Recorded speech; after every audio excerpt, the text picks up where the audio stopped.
सर्वप्रथम मी सर्वांचे आभार मानते, त्यांनी मला बोलण्याची संधी दिली. मला जास्त काही माहित नाही, आता मी 10वीलाच आहे, त्यामुळे मला जास्त काही माहित नाही, परंतु मी एवढंच सांगू शकते की आमदार साहेबांना आमच्या गावात प्रत्येक वेळेस जास्त लीड मिळायचं, पण ह्यावेळेस कसं काय मिळालं नाही हा सर्वांच्याच मनात एक शंका आहे.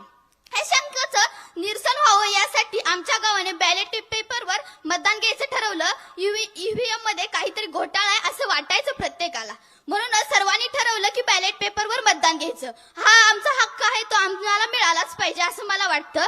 ईव्हीएम हटवा, देश बचावा एवढंच मी सांगू शकते, आणि बॅलेट पेपरवर मतदान व्हावं यासाठी आम्हाला सर्वांनी संधी दिली पाहिजे. धन्यवाद.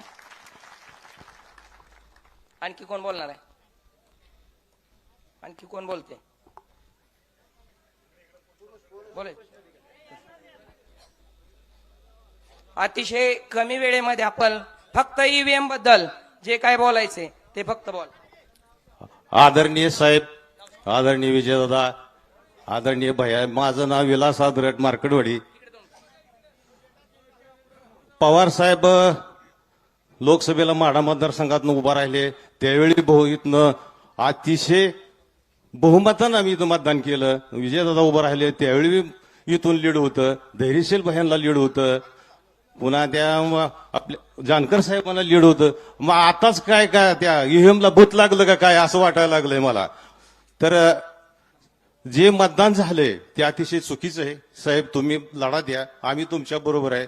अतिशय म्हणजे ही गाव जाऊ शकणार नाही, विरोधात मत जाणारच नाही. गेलं कसं 200-300 मतं ठीक आहे, पण इतकी मतं जाणार नाहीत. त्यामुळं तुम्ही आमचं ईव्हीएमवर संशयच आहे. अख्ख्या महाराष्ट्रात साहेबांचंच कालचं स्टेटमेंट आहे. 72 लाख मतं राष्ट्रवादीला पडली, आमदार 10 निवडून आलं.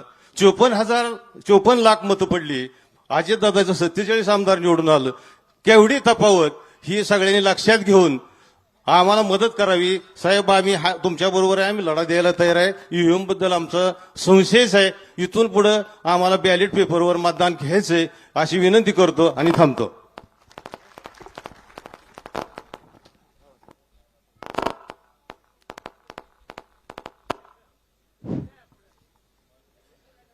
गावातील ग्रामस्थांनी फक्त ईव्हीएम बद्दल आपली काय शंका आहे ती अतिशय थोडक्या शब्दामध्ये सांगायचं आहे. उभा राहायचं, नाव सांगायचं आणि थोडक्यात प्रतिक्रिया व्यक्त करायची. काय घडलाय, काय आक्रोश आहे?